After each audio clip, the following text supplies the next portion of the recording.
La vérité sur Gunko met un terme au flashback de Brook. Imu commence à parler des événements vieux de plus de 800 ans et le chapitre se termine avec l'arrivée de Luffy qui frappe Imu en plein visage. Donc c'est parti les gars, on analyse tout ça dès maintenant. J'espère que vous êtes chauds parce que ça va être colossal. Juste avant de commencer, comme d'hab les gars, n'hésitez pas à follow, liker, commenter, n'hésitez pas à nous rejoindre sur tous les réseaux. Vous avez le Twitter, le Discord et les souscriptions. Vous avez également le Insta, voilà le nouveau Insta où je publie du contenu complètement différent de ce que vous avez l'habitude de voir. Vous avez également 2 chaînes secondaires, une chaîne qui traite du gaming. En ce moment, ça va être le let's play sur Resident Evil Requiem, donc n'hésitez pas à aller voir. Et sinon, vous avez les openings TCG avec du OP16 en ce moment. Donc voilà, merci à tous ceux qui soutiennent, à tous ceux qui envoient de la force, merci pour tous vos commentaires et nous on est parti pour analyser ce chapitre tout de suite. Donc c'est parti les gars.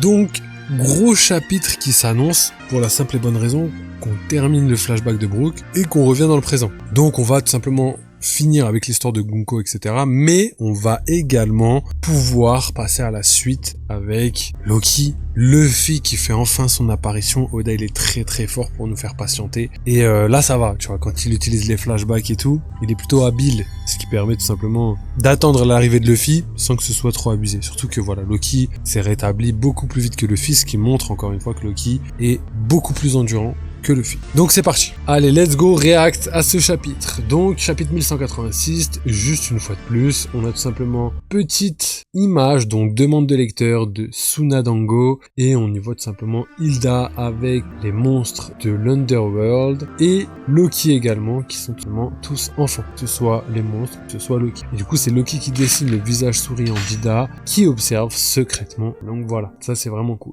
On commence avec le message on commence avec le message de l'éditeur qui dit le passé de Brook est le résultat du conflit entre Esperia et le gouvernement mondial. On commence direct avec voilà, un panorama magnifique sur l'île d'Esperia avec tout simplement des explosions et la guerre qui se profile sur le royaume d'Esperia. Et on entend quelqu'un dire n'abandonnez pas. Nous allons prendre notre indépendance, c'est notre seule chance de survie. Et Brook qui est choqué et qui dit hein? Et là on voit tout simplement le man Meyer qui était dans la salle, hein, on l'a vu dans les spoils, hein, c'est sûrement le père de Gunko. Gunko et une ombre bizarre qui ressemble énormément à Mars. Et on se retrouve cette fois-ci dans la salle du trône où on voit Brook se jeter au sol pour aller essayer de relever Louvain. Que quelqu'un appelle un médecin militaire, le roi est dans un état critique frérot. Tiens bon frérot, tu vas bien pas vrai? Et Brook qui pleure et qui crie frérot. Qui repense à ses premières paroles qu'il avait dites à Louvain, qui dit t'es fan de mes mélodies Pépé, mais je n'ai pas l'âge pour qu'on m'appelle Pépé. Voilà, c'est leur tout premier dialogue lorsqu'ils se sont rencontrés. Je vais t'appeler frérot. Et voilà d'où vient le nom frérot. Ah c'est triste, attends. Gabi qui nous dit salut la team YouTube, n'hésitez pas à vous abonner et lâcher le bleu, ça fait toujours plaisir. Donc oui les gars, hein, fais Gabi parce que c'est le GOAT, merci frérot, ça fait grave plaisir. On continue et on voit tout simplement Brook qui pleure et qui commence à s'énerver carrément parce qu'il voit que son ami malheureusement ne reviendra pas et il crie bon sang, il arrive ce médecin et on voit tout simplement Im-sama derrière en ombre qui doit sûrement contrôler le Gorosei qu'on a vu, hein, si c'est bien un Gorosei, et on entend une porte se fermer et claquer. Je sais pas si c'est une action à distance de Gunko ou peut-être de Im-sama, mais la porte se ferme. Et on entend quelqu'un qui dit « Le fait que tu débarques ici aussi soudainement ne m'arrange pas. Cet homme est déjà mort, Brook. Et là, Brook pleure et se demande ce qui se passe. Vous, qui êtes-vous? Qu'avez-vous fait à la princesse Shuri? Je veille sur elle depuis qu'elle est bébé, jamais elle ne ferait une chose pareille. Il n'y a rien que j'ignore la concernant. Ça, c'est normal et c'est logique. En vrai, si Oda l'avait pas précisé, je me serais toujours dit, mais pourquoi Brook n'a pas remarqué qu'elle était contrôlée par le demi-réversi, tu vois? Parce que la première fois qu'il voit le demi-réversi, il est un peu surpris. Alors que normalement, c'est quelque chose qu'il a déjà vu, tu vois, quand on voit la scène. Donc, ça aurait été une incohérence si Brook n'expliquait pas qu'il comprend pas la situation. Donc il sait pas ce qui est arrivé à Gunko, mais il sait très bien que Gunko ne ferait jamais ça. Et là Gunko dit, ça aussi tu le savais Brook. Tu savais que j'étais un dragon céleste. Tu savais aussi que cette personne n'était pas mon vrai père. Ce n'est pas une simple personne. Et puis, qu'est-ce que vous racontez? Vous êtes bel et bien la fille du roi Louvain. Et Gunko répond, t'as une preuve? Et Brook dit, pas besoin de preuve. Et la conversation continue. Gunko répond, bien sûr que si. Ma vie aurait été tellement différente si j'avais vécu comme un dragon céleste. J'ai perdu 16 ans de ma vie. Tu comprends ma colère? Donc elle a que 16 ans à cette époque. Ils n'ont jamais demandé 1000 esclaves. Il a simplement refusé de me laisser rejoindre le gouvernement mondial. Ça c'est trop bien parce que c'est exactement ce que je vous disais. Je sais pas si vous avez vu mes formats courts là que j'ai mis un petit peu sur les réseaux, mais je vous avais dit que Louvain, derrière tout ça, il cachait quelque chose. Donc les fameux 1000 esclaves, c'était qu'une excuse pour rentrer en guerre et faire en sorte que son peuple se révolte. Mais les 1000 esclaves, c'est l'échange de Gunko contre le sauvetage du royaume. Et du coup, tout ce qui était complot autour d'Hesperia, le fait que le nuage soit bel et bien créé de toutes pièces, devient totalement logique parce que à aucun moment il n'aurait pas pu payer le tribut céleste si le nuage n'était pas venu. Donc c'est pas une simple coïncidence, c'est bel et bien l'action du gouvernement mondial sur le destin d'Hesperia. Et Brook du coup qui répond « Arrêtez de parler de votre père comme ça. Ce roi est un minable qui a envoyé son peuple à la mort pour rien. » Évidemment, c'est pas les vraies paroles de Gunko, mais je pense que Brook comprendra pas ce qui s'est passé après les événements. D'ailleurs, le fait qu'il pose pas de questions sur ses ailes, c'est quand même assez bizarre. Il en a donc subi les conséquences. Si le roi meurt, la guerre prendra fin. Ça, c'est Gunko qui dit ça. Et Brook qui dit si on perd, cet endroit deviendra une zone de non-droit. Et Gunko répond ça ne me concerne pas. Et là on voit tout simplement quelqu'un apparaître avec la case de présentation, ordre des chevaliers divins, Saint Gros Malmeilleur. Donc ça c'est pas mal parce qu'il a la même distinction physique que Gunko et du coup ce qui fait tout simplement que il tient bel et bien de son père. Donc là le lien de sang entre les deux commence à se confirmer avec ses attraits génétiques. Et du coup, il prend la parole pour dire « Je me souviens de toi. Parmi les serviteurs de Candel, il y avait un gamin avec une coupe afro. Bien qu'à l'époque, tu n'étais pas autorisé à m'approcher. » Donc là, encore une fois, c'est énorme. Pourquoi? Parce que c'est tout simplement ce qu'on vous disait dans les précédentes vidéos. On voit clairement qu'il s'est passé quelque chose. Et l'apparition du fameux navire du gouvernement mondial juste avant que la brume apparaisse n'était pas dû au hasard. Et le fait que Candel était alité pendant quelques semaines n'était également pas dû au hasard. Il s'est passé quelque chose de très sombre. Quelque chose qu'on peut pas détailler, mais que malheureusement tout le monde comprend assez facilement. Et du coup, il en a profité comme s'il avait tous les droits, ce qui a donné naissance à Gunko. Et là, on voit tout simplement Brook regarder monsieur... comment il s'appelle? Gros Manmeyer? Groslo, je crois ils avaient dit. Donc on voit Brook regarder Gros Manmeyer, et il comprend en regardant ses yeux que tout ce que dit Shuri est bel et bien la vérité. Et là, il parle et il dit « Je ne pensais pas qu'on aurait besoin de venir dans un pays aussi paumé pour récupérer une gamine. » Donc voilà, le fait qu'il soit père et que sa fille soit devant lui ne change rien au fait qu'il reste bel et bien un chevalier divin avec voilà tout le négatif qui va avec. Et il continue en disant « Mais ses yeux bicolores qu'elle possède sont extrêmement rares à la naissance. Sa grandeur les désire. En ce qui me concerne, je les ai pas éveillés, mais il se peut qu'elle... » Et là, on entend quelqu'un dire « Tu parles trop, gros. Toutes mes excuses, votre grandeur. » Eh, Shuri. Et là, Brook est choqué et dit « Que ?» Et ça, c'est très intéressant. Pourquoi? Parce que c'est vrai que les yeux... Déjà, de par le fait que dans la mythologie un petit peu shintoïste, bouddhiste, etc., les yeux sont un petit peu quelque chose qui revient énormément et qui est très important. Hein. On l'a vu au vu des inspirations qu'on voit par exemple dans Naruto avec tous les types de dojutsu différents. On voit clairement que là, les yeux également sont très importants. Par exemple, Im-sama a plein d'œils dans son dos, pourrait expliquer le fait qu'il les collectionne d'une certaine manière. On sait aussi que Mihawk a des yeux très spéciaux, que Zuneisha également a les mêmes. On a aussi la tribu des trois yeux qui est capable de lire les poneglyphes, en tout cas grâce à l'éveil du troisième œil, ce qui est vraiment le centre de la mythologie bouddhiste d'une certaine manière. Donc tout ça montre que encore une fois, dans One Piece, les yeux sont bel et bien quelque chose d'énorme et qu'il pourrait y avoir une mécanique derrière ça. On connaît le haki, on connaît les fruits du démon, on connaît aussi plein d'autres choses qui n'ont pas été expliquées, hein, comme les 6 pouvoirs, etc., etc.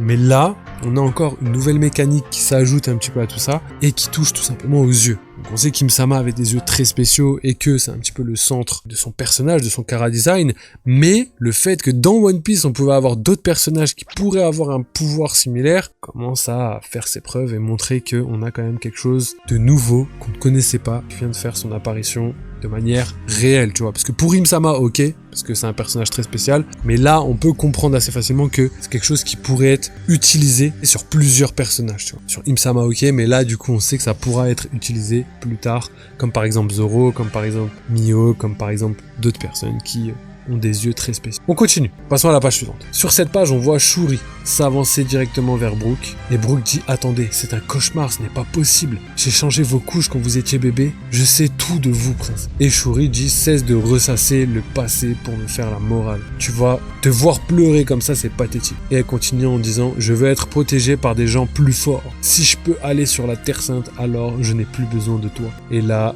Brook tend son épée pour contrer l'attaque et on voit tout simplement les souvenirs qu'il a passés avec Shuri, avec Louvain, et une voix dans sa tête dit « Vous qui aviez toujours été un ange, vous m'apparaissez maintenant comme un démon. Je n'ai pas pu protéger mon frérot, mon bienfaiteur. » Et là Shuri dit « Gavotte !» Et pendant qu'elle attaque, Brook n'arrive plus à tenir son épée et malheureusement il se prend le coup de plein fouet. Et Gunko lance son attaque, bond en avant, c'est une attaque que Brook maîtrise depuis un bon moment maintenant. Et malheureusement, dans sa tête, la musique résonne et on entend que ce soit les vaches ou les rainettes, les esclaves ou les rois, une fois morts, il ne restera que leur squelette. Donc je pense que c'est un petit peu la fin de Brook. Je pense qu'à ce moment-là, il meurt une première fois, de manière symbolique. Et c'est ainsi que tout s'arrête. Et on voit tout simplement Gros partir avec Gunko pendant que Brook tombe au sol. Et là on entend quelqu'un dire « Commandant Brook !» Il a repris connaissance, c'est un miracle. Une épée lui a transpercé la tête et il n'est même pas mort. Elle a traversé en évitant miraculeusement les principaux vaisseaux sanguins.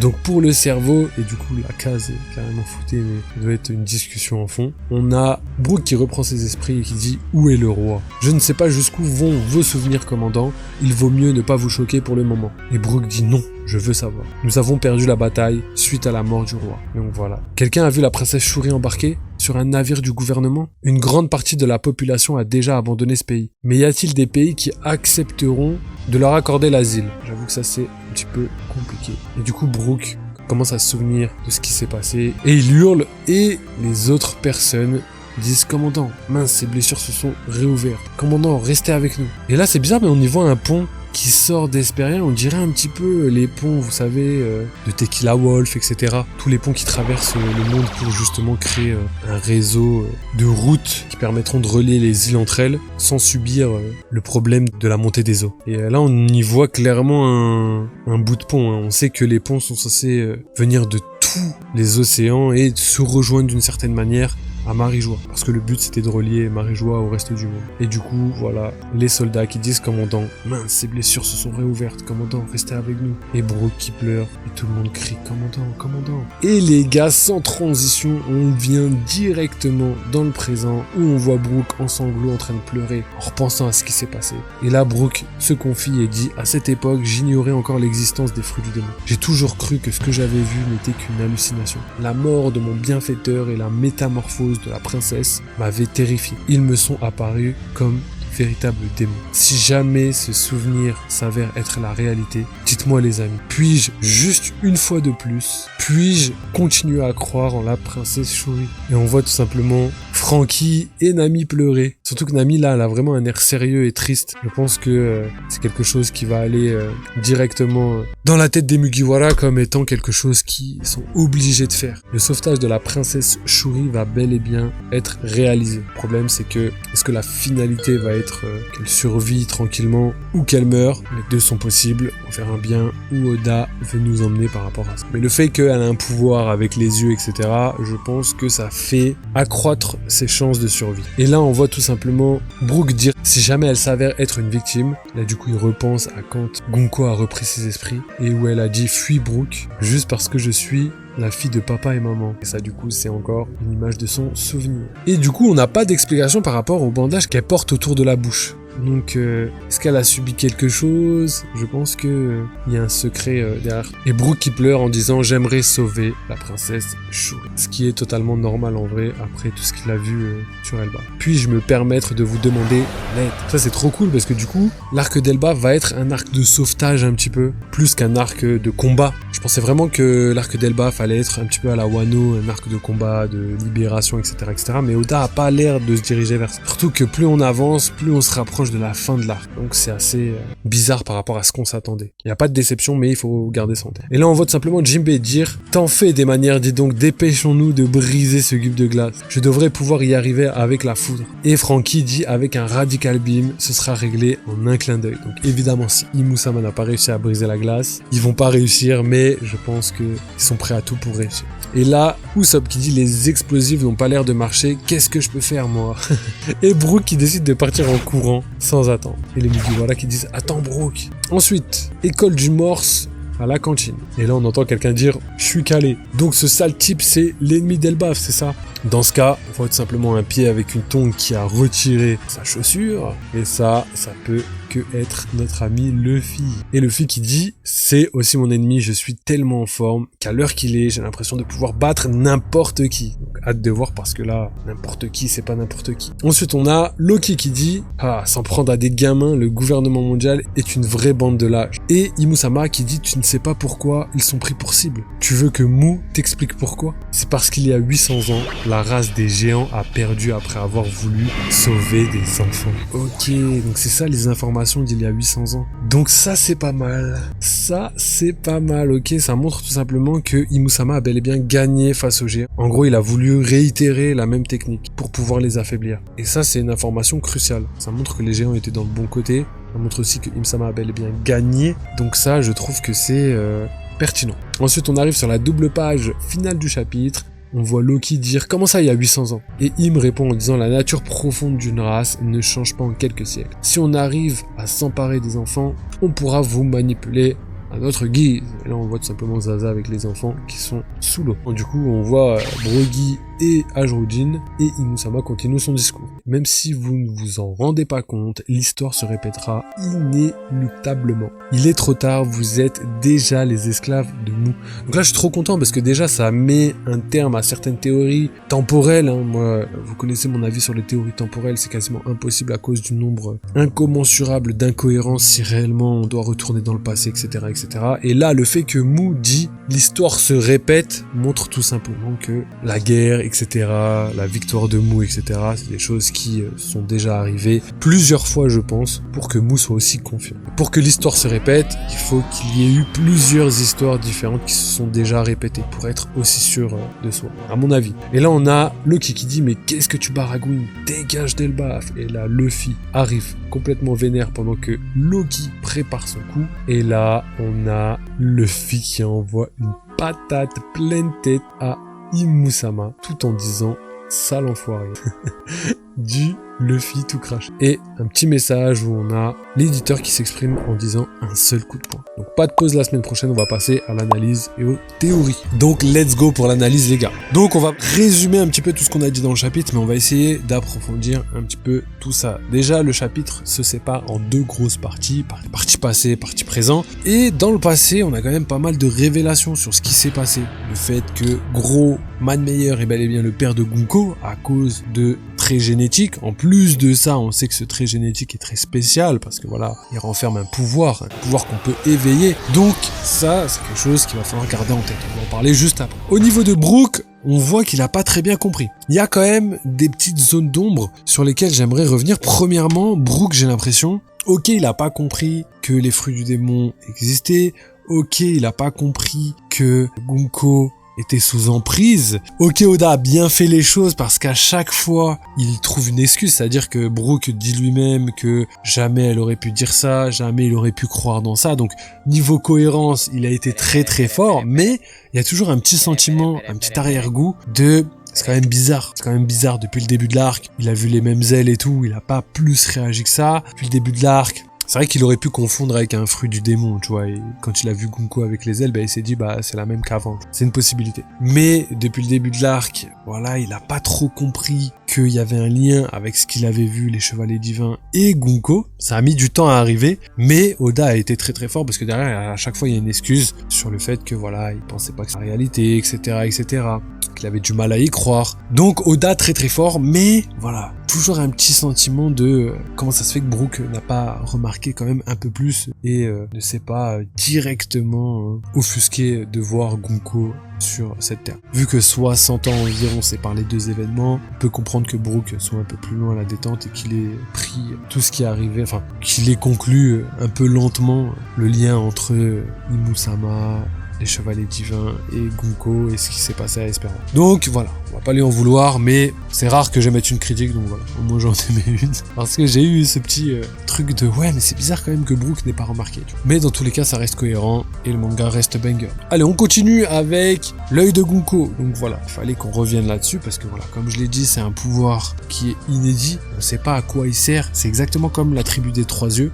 On dit que quand l'œil s'éveille, il peut décrypter les poneglyphes. Je crois même qu'il peut tout simplement tout comprendre d'une certaine manière. Il est un petit peu omniscient. Donc c'est une mécanique un peu spéciale. En plus, ce qui est malin, c'est que Im-sama recherche Gunko pour ça. Et ça, c'est très très fort pour la simple et bonne raison que ça légitime l'intérêt d'Im-sama pour cette terre. On se posait la question de savoir, mais pourquoi Im-sama viendrait dans un coin perdu comme ça? Pourquoi quand elle serait une chevalier divin si elle reste à espérer, etc., etc. On posait plein de questions et au final, là, tout devient cohérent par rapport aux informations qu'on a. C'était pas n'importe quoi. C'était pas juste pour récupérer son enfant. Là, on a très vite compris que Im-sama avait un intérêt réel pour Gunko.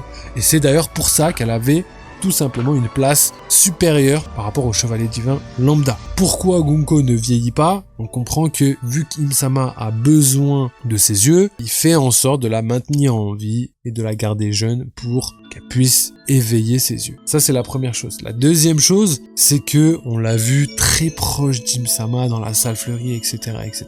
Et encore une fois, elle légitime tout ça. Donc Gunko a une place très spéciale parmi les chevaliers divins et tout ce qui s'ensuit parce qu'elle a un pouvoir, je pense, légendaire qui pourra servir pour la fin du manga. C'est quelque chose qui va rester secret, à mon avis, jusqu'à la fin du manga. D'où l'intérêt d'introduire ça dans le flashback de Brook. D'où l'intérêt aussi du flashback de Brook, parce que ça aussi, c'est une question qu'on se posait. Pourquoi Oda met le flashback de Brook maintenant? Parce que si le flashback n'a pas un intérêt réel pour la suite du manga, les secrets et tout, il l'aurait pas mis, tu vois, parce qu'en fait, il y a trop de choses qu'on n'a pas vues, comme le passé de Zoro et tout. Tout ça, c'est des choses qu'on veut voir, mais que Oda n'a pas pris la peine de mettre en avant, étant donné qu'il fallait qu'il mette d'autres informations plus importantes en avant. Et ça, pour l'instant, en tout cas, avant ce chapitre, on pensait quand même que le flashback de Brook, à part le fait que Gunko et Brook se connaissent, il n'avait pas d'intérêt. Sauf que là, l'intérêt se porte sur le pouvoir et le fait que Im-sama s'intéressait aux yeux Gunko, qui est totalement logique étant donné le nombre incommensurable d'yeux qu'Im-sama possède. Donc je sais pas si c'est juste lié à son pouvoir ou si c'est quelque chose qui va garder un petit peu en collection, comme si chaque œil qu'il possédait était un œil qui cachait un certain pouvoir, comme si Mihawk pourrait d'une certaine manière intéresser Im-sama plus tard dans le manga, ce qui permettrait à Mihawk de revenir sur le devant de la scène, de combattre Im-sama, de perdre potentiellement pour qu'Im-sama récupère les yeux et devienne encore plus fort. Ça pourrait être une mécanique assez sympathique. D'ailleurs, il y a plein de choses qui pourraient être aussi plausibles, comme le fait que Zoro d'une certaine manière revienne pour battre peut-être pas Im-sama, mais peut-être détruire les yeux de Mihawk.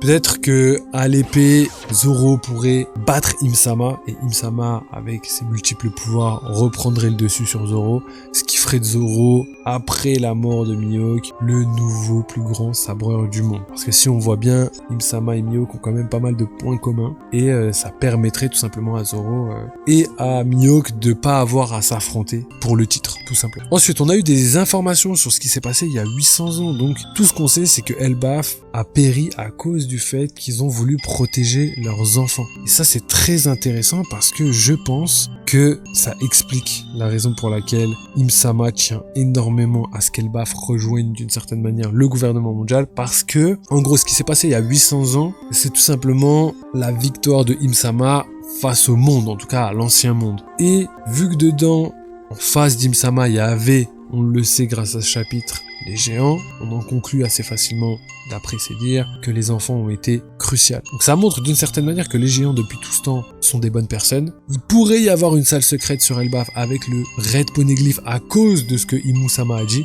Si depuis 800 ans, Elbaf toujours tenu face à Im-sama, on peut facilement imaginer que Elbaf est une des grandes nations qui ont combattu aux côtés de Joy Boy, mais aussi qui ont pu potentiellement renfermer et cacher un petit peu l'histoire du siècle oublié, et même peut-être les millénaires précédents le siècle oublié. Parce qu'on l'a vu avec la fresque, on l'a vu avec le robot géant antique que Franky a vu sur l'île d'Elbaf. Il y a des choses qui, je pense, recommencent encore et encore. Comme l'a dit Im-sama, on ne se rend pas compte à quel point l'histoire se répétera encore inéluctablement. Ensuite, pour terminer, il y a 2-3 petites choses que je voulais stipuler. C'est tout simplement le fameux pont qu'on a vu premièrement à la fin du flashback, parce qu'on se pose la question de savoir, mais est-ce que c'est bel et bien les mêmes ponts qu'on a vus? Et rappelez-vous quand même que tous ces ponts existent depuis très longtemps, qu'ils ont été construits au fur et à mesure que les années avançaient depuis 800 ans, et c'était pour contrecarrer la montée des eaux. Ce qui explique aussi la raison pour laquelle les dragons célestes vivent Maréjoie, parce que c'est l'un des endroits les plus hauts du monde. Et les ponts servent à lier les autres îles et les autres océans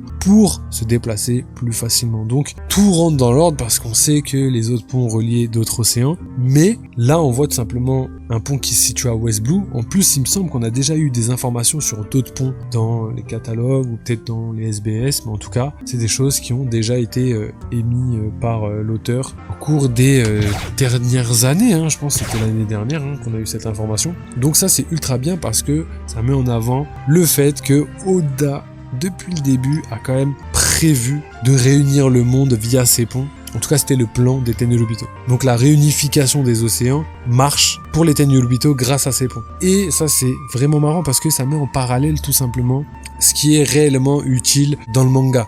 Parce que la réunification des océans, c'est quelque chose qui est aussi obligatoire dans ce monde. Donc même pour les pirates. Donc je pense potentiellement qu'on pourrait avoir ça prochainement. C'est-à-dire le fait que les Tenryubito échouent sur les ponts, mais que d'un autre côté, les Mugiwara libèrent le monde en réunion tous les océans, mais aussi en entier pour la guerre du final ou après la guerre. Donc ça, c'est vraiment cool parce que, encore une fois, Pont Tequila Wolf a été mis en avant.